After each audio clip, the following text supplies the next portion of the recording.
السلام عليكم. اليوم في ام ولد ان شاء الله راح ندير لكم المقلوبه وصفه شويه صعيبه. اليوم راح نعطيكم اسهل طريقه لعمل المقلوبه، لان المقلوبه دائما نعرفوها تجي صعيبه شويه، ولا كان عندك قدره تلصق، راح يلصق لك كامل المقلوبه تاعكم، مش راح تنجح لك. اليوم راح نعطيك اسهل طريقه باش نعمل المقلوبه. اليوم المقلوبه تاع اليوم راح تكون بالشوفلوغ. اول حاجه بديتها درت الشوفلوغ يغلي، قطعته بوكيات صغار كما رانا نشوفوا، ودرتو يغلي بالماء والملح. ثاني حاجه نحكم القدره ندير فيها شويه تاع الزيت، ندير طراف تاع الدجاج يتحمصوا يتجمروا، نقليهم.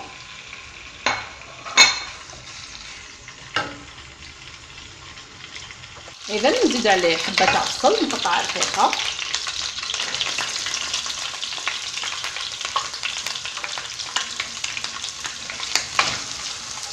ندير التوابل راح نحتاجهم: فلفل اسود،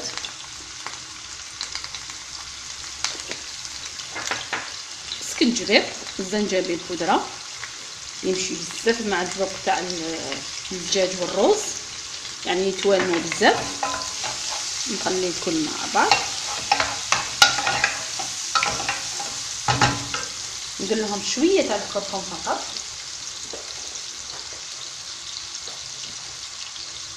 كما نعرفوا انه صحي الكركم، مليح في طيابنا، نتمنوا انه نبداو نستعملوه.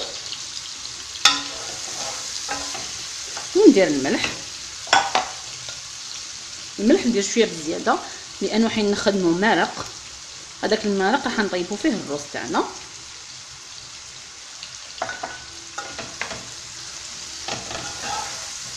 نقلي مليح حتى تدبل لنا كامل هذيك البصل، يدبل مليح. هنا كي تقلى لي البصله مليح دبالت لنا، نمرق بالماء وندير كميه مليحه تاع الماء، لانه كما وصيتكم انه الماء هذا المرق تاع الدجاج راح نطيبوا فيه الرز تاعنا. اذا نغطي الطرف تاع الدجاج تاعنا ونخليه يطيب. غير يطيب الدجاج تاعنا نصفيه، نحي الدجاج ونلتقي فيما بعد ان شاء الله باش نكملوا العمليه تاع المقلوبه تاعنا. هنا صفيت هذيك المرقه تاعي نفس القدر تاعنا، نطيب فيه الرز تاعنا. ندير كاس تاع الرز، ندلو 2 كيسان تاع المرقه اللي طاب فيها الدجاج. هنا انا افراد العائله تاعي قليله، درت كاس فقط، لكن الافراد تاعها بزاف، ندير اكثر. اذا ندير 2 كيسان كما رانا نشوفوا.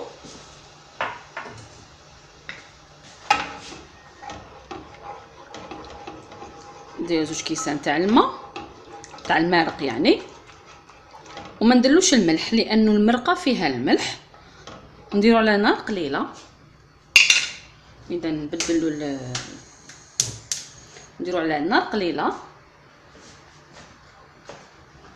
وندير القدره تاعي فوق النار قليله، ونخلي الرز تاعي يطيب في غردو حتى يتشرب كامل هذاك الماء. انا النوعيه تاع الرز اللي درت النوعيه البسمتي، ولا ديروا المفور، لكم الاختيار.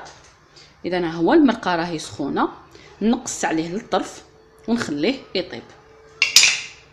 نغلق عليه على نار قليله حتى يتشرب كامل هذاك ويطيب الرز تاعنا. هنا الرز تاعي راهو يطيب. هنا درت المقله، درت فيها شويه تاع الزيت، الشوفلوغ تاعي راهو طاب، صفيته، حكمت حبيبه تاع البيض، درت لها شويه تاع الملح، شويه تاع فلفل اسود.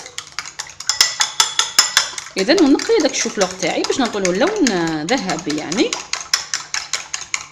باش ما يجيناش شباب هذاك الشوفلوغ تاعنا. اذا نديرو في البيض فقط ونقليه في الزيت عادي.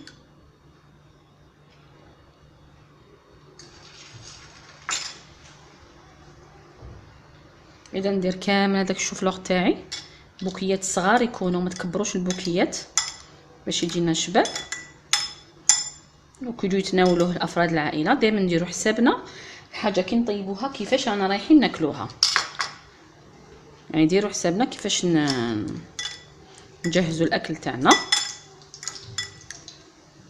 خاصه الا كانوا عندنا ضياف، باش ما نديروش احراج لا لينا ولا للضيف اللي راح ياكل هذيك الحاجه. اذا راح نكمل كامل الشوفلوغ تاعي في البيض نقليه. اذا هنا كما رانا نشوفوا نحمر في هذوك الطراف تاع الشوفلوغ حتى ياخذوا لون ذهبي. وهنا الروز تاعنا راهو قريب يشرب الماء تاعو. لازم دائما نغطي النار قليله كي تشوفيه يشرب الماء تاعو كامل نطفي عليه ونخليه حوالي 10 دقائق باش نحي من القدره تاعو يكون طاب مليح وتشرب هذاك الماء. ونرجع لكم فيما بعد باش نكملوا الطريقه تاع المقلوبه تاعنا. الان راح نعمل المونتاج تاع المقلوبه تاعنا. انا حنستعمل هذا المول هذا وكل وحده تستعمل المول اللي يناسبها. يعني انا حنستعمل هذا لانه المقلوبه تاعي على قدي يعني صغيره. واش راح ندير هنا؟ لازم تعرف كيفاش تستفي مثلا هذا الشوفلوغ تاعي. ندير هذا يعني البلا يعني اللي يكونوا بلا ويكون وجهه شباب نديروه للاسفل بهذه الطريقه لانه هو اللي راح يكون الوجه تاع المقلوبه تاعنا. بهذه الطريقه راح نوري لكم يعني بالتفصيل هكذا باش تجربوها. كما قلت لكم دائما نبحث لكم على الطرق السهله البسيطه هكذا باش اي وحده تقدر تطبق في دارها. وعلاش لا لانه العمليه انك طيبي الرز في المقلوبه الا ما كانش عندك قدره يعني تاكل عليها ماش راح تنجح لك وراح يلصق لك يعني وراح تندمي. انا راح يكفيني هذا القدر تاع الشوفلوغ بهذه الطريقه. من بعد نزيد طراف تاع الدجاج.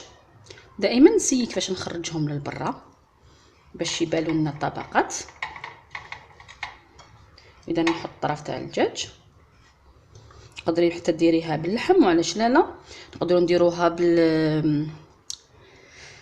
بالباذنجان المقلي بطاطا مقليه تحطوها من تحت. هنا لك الاختيار واش ديري. رانا في الموسم تاع الخضر كل مره ديري حاجه. من بعد نحط عليهم الرز اللي راهو سخون يعني توجديها وتقدميها مباشره. الرز تاعنا ها هو طايب يعني طاب على حبه. ها هو كما قلت لكم السر تاعو انك طيبيه على نار قليله. ونحط الرز تاعي كامل بالتساوي يعني نجربوا كيفاش نغلقوا كامل هذوك الفراغات لان الرز هو اللي يحكم لنا المقادير اللي من تحت. نضغط عليه مليح. اذا ندير الرز تاعي كامل يعني طولت لكم شويه فقط باش تفهموني مليح. الرز كما رانا نشوفوا راهو سخون يعني كي تقومي بهذه العمليه راح يعني تقدمي الطبق تاعك مباشره. ولا عندك الميكرووند تقدري تسخنيه في الميكرووند فقط. اذا نحكم مغرف صغيره باش نوصل كامل وتضغطي مليح. لازم مليح نضغطو مليح على الرز تاعنا.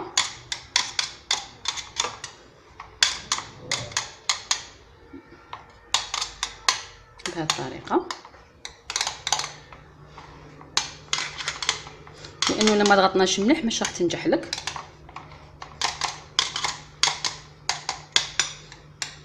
اذا راح نكمل نضغط ونوري لكم فيما بعد. الان راح نقلب المقلوبه تاعي يعني هذه هي اللحظه الحاسمه للمقلوبه يعني هي النجاح يا الفشل ان شاء الله. ما تحشمنيش المقلوبه تاعي معاكم. اذا نحط طبسي في الوسط ونقلب ضربه واحده بسم الله بهذه الطريقه يا رب. بسم الله يا رب. اذا ها هي المقلوبه تاعي بكل بساطه ها هي امامكم. ان شاء الله تنال اعجابكم ويعني وتعجبكم طريقتي يعني سهلت لكم في الامور لانكم الطريقه يعني الطريقه يعني تقليديه صعيبه شويه وما هيش ناجحه 100%. انا دائما نقدمها مع الصوص اللي بقالي اللي طيبت فيها الدجاج لانه حنا شويه نحبوا نمرقوا. هنا اللي يحب يمرق يزيد واللي ما يحبش يقدر يستهلكوا هكذاك راح يجي روعه بنين. نتمنى انكم تجربوا المقلوبه تاع اليوم وتنال اعجابكم. ولا عجبتكم الوصفه تاع اليوم ما عليكم غير ديروا جيم لا فيديو تشاركوا في القناه حتى يصلكم الجديد. والى الملتقى ان شاء الله مع وصفه جديده والى اللقاء.